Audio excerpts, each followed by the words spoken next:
నమస్తే. నేను మీ Gopi. Welcome back to our channel. ఈరోజు మనతో వచ్చరికి పొలిటికల్ అనలిస్ట్ ఇమ్మంది రామారావు గారు ఉన్నారు. సార్ నమస్తే సార్. నమస్తే బాబు. సార్ నిన్నటిదాకా తల్లి కొడుకు ఇద్దరికి చల్లలేదు. మరలా ఇప్పుడు భారతి దగ్గరుండి తల్లిని కొడుకుని ఆ సంధి కుదర్చబోతుంది. అది ఎవరు ఇప్పుడు మనకు బయట అందరికీ ఊహించే ఉండదు ఈ పాటికల్లా. సో జగన్మోహన్ రెడ్డి గారు అదేవిధంగా విజయమ్మ గారు ఇద్దరు కలవాలి అనే ఒక ధ్యేయంతో సంధి కుదర్చబోతున్న ఆ భారతమ్మ అని కొన్ని వార్తలు వస్తున్నాయి. సో దీనిలో నిజమెంత? దీనిలో ఇంకేమీ లేదండి. వీళ్ళు ప్రత్యేకించి అందరూ కూడా వాళ్ళ తాలూకు ఉనికిని కోల్పోయారు. ఫస్ట్ ఆఫ్ ఆల్ ఇప్పుడు అవినాష్ రెడ్డి హత్యతో భారతిరెడ్డికి ఎంతవరకు చెడ్డ పేరు లేదు కదా. భారతిరెడ్డి కూడా జైలుకి వెళ్తుంది అనేటువంటి ఆలోచనలో ప్రజలు ఉన్నారు. ఆవిడ ఏం వేలగిస్తారు చెప్పండి. ఇక్కడ విజయమ్మ ఏదో కొంచెం సపోర్టివ్గా ఉంటుంది అనుకుంది. ఎంతవరకు సపోర్టివ్గా ఉంది జగన్మోహన్ రెడ్డికి? ఇటు కూతురికి చెప్పలేక అటు కొడుక్కి చెప్పలేక అమెరికా వెళ్ళిపోయింది. తర్వాత ఒక రోజు ముందు వచ్చేసి మీరు షర్మిలకే ఓటేయమని చెప్పింది.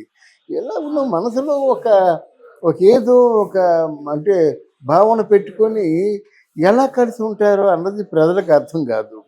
రేపు విజయమ్మ జగన్ తరఫున ఉన్నంత మాత్రంలో ఒరిగిపోయేది ఏమీ లేదు. ఒరిగిపోయేది ఏమీ లేదు.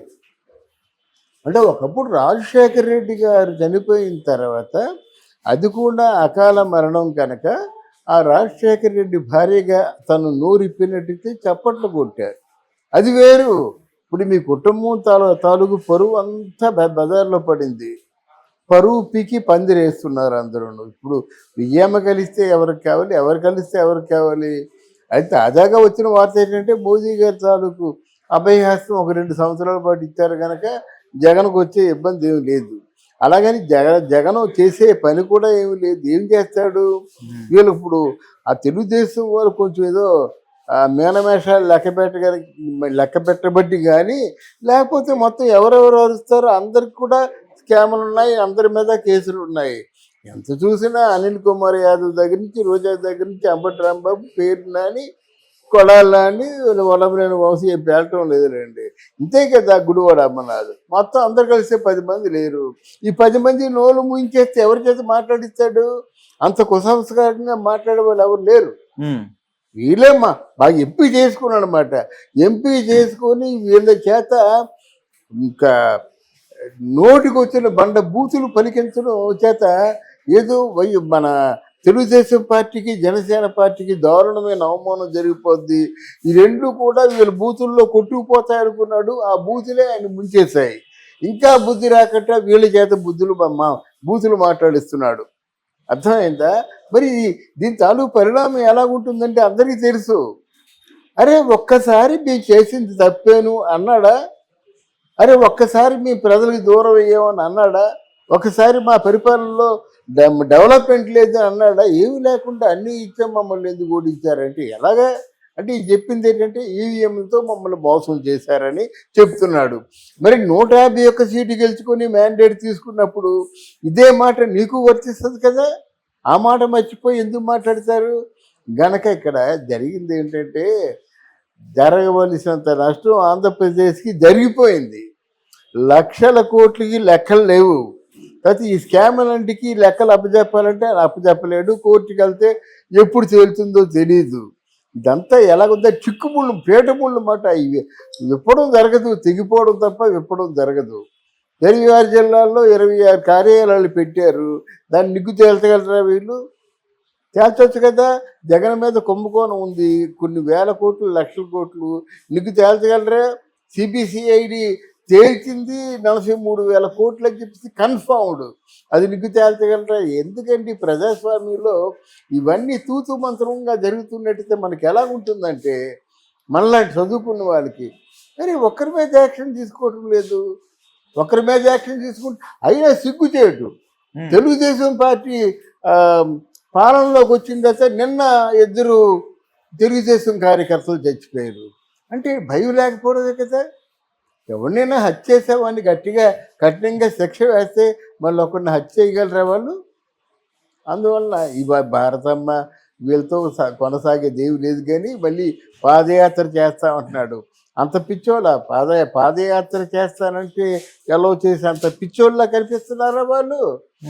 ఓదార్పు యాత్ర అన్నారు. మనమే చెప్పాం కదా, ఓదార్పు యాత్ర నీకు సరికాదురా బాబు, ప్రజలు నిన్ను అంటే షర్మిల కలిస్తే మళ్ళీ వైసీపీ పార్టీ పునర్జీవం పోసుకుంటుంది అంటారా? ఎవరు విశ్వసనీయత కోల్పోయాడు కదండి. ఇప్పుడు షర్మిల అన్ననన్ని మాటలన్నీ కుళ్ళక్కేనా? షర్మిలని జగన్మోహన్ రెడ్డి అన్ని మాటలన్నీ తుస్సేనా? మరి వీళ్ళిద్దరిని ఎవరు నమ్ముతారు? బాగా తిట్టుకున్నారు, గోడకేసి కొట్టుకున్నామని చెప్పారు, ఇంకేదో పర్సనల్ క్యారెక్టర్ అసాసినేషన్ ఇవన్నీ జరిగాయి. ఈ లెవెల్లో నమ్ముతానంటున్నా నేను. నమ్మరు కదా. ఇంకేదైనా అటాచ్మెంట్ ఉంటే నమ్ముతారు, కానీ వీళ్ళిద్దరిని విజయం అని ఎవరు నమ్ముతారండి? అయిపోయింది. రాజశేఖర రెడ్డి పేరు చెప్తే ఇప్పుడు ఎవరు వినరు. జనరేషన్ మారిపోతుందండి. ఆయన పేరుతో మంచి పనులు చేయలేదు కదా.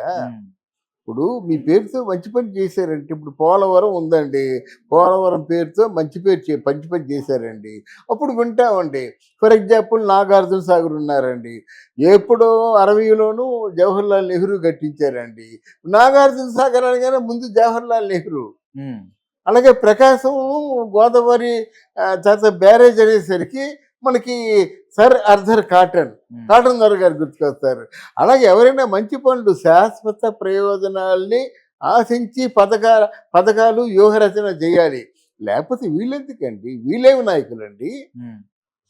కొంతమంది కొంతకాలం పాటు ప్రజలు చెప్పుకోవాలి.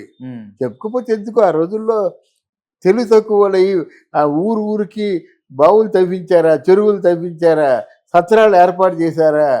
అన్నా క్యాంటీన్లు అప్పుడు ఉన్నాయి. దాని పేరు అన్నా క్యాంటీన్ కాదు, సత్రం అనేవాళ్ళు. ఇప్పుడు పవన్ కళ్యాణ్ కొత్తగా పేరు పెట్టినటువంటి డొక్కా సీతమ్మలు అప్పుడు ఉన్నారు. వాళ్ళని పూటకూలి పెద్దమ్మలు అనేవారు అన్నమాట. ఆ పూటకూలి తీసుకోకుండా అన్నదానం చేసిన మహాతల్లి డొక్కా సీతమ్మ. కొన్ని అన్న క్యాంటీన్లకి డొక్కా సీతమ్మ పేరు పెడితే బాగుంటుందని పవన్ కళ్యాణ్ అన్నాడు, కానీ డొక్కా సీతమ్మ పేరు పెట్టినప్పుడు ఆయన తెలుసు చెప్పాడు, తెలియ చెప్పాడు, కానీ డొక్కా అర్థమైందా? మీరు 5 రూపాయలు తీసుకుంటున్నారు కనుక అన్నా క్యాంటీన్. డొక్కా సీతమ్మని పేరు పెట్టండి, ఎవరి దగ్గర డబ్బులు తీసుకోవద్దు, పేదవారికి అన్నదానం చేయండి. అన్నదానం చేయలేరా? మీరు ఒక్కరే చేస్తున్నారా? మీతో కలిసి హరే రామ హరే కృష్ణ తాలూకు యూనిట్ కలుస్తుంది కదా, మీకు తెలుసా? ఈ అన్నదానంలోనూ హరే రామ హరే కృష్ణ ఈ ఫండింగ్ ఉంది చాలా వరకు. అది చేయడానికి ఓపిక లేక చాలా మంది ఇంత ఇబ్బంది పెట్టారు, కానీ ఎన్టీ రామారావు తెలుగుదేశం పార్టీ వాళ్ళు చేసే పని నేనెందుకు చేస్తాను అని చేయలేదు. కానీ చాలా ఏదైనా పథకాలకి ఇప్పుడు తిరుమల తిరుపతి వెంకటేశ్వర స్వామికి ఎంత ఫండింగ్ వస్తుందండి? మీరు ఏదైనా చేయండి, ఫండింగ్ బ్రహ్మాండంగా వస్తుంది. అందువల్ల చేసే ఓపికలు లేవు, చేసే చిత్తశుద్ధి లేదు. ఏమిటి రాజకీయం అంటే కేవలం రాజకీయ లబ్ధి, ధన సంపాదన, ఈ రెండే మిగిలిపోయి. అది. Okay sir, thank you sir. Thank you అమ్మా, థ్యాంక్ యూ అమ్మా.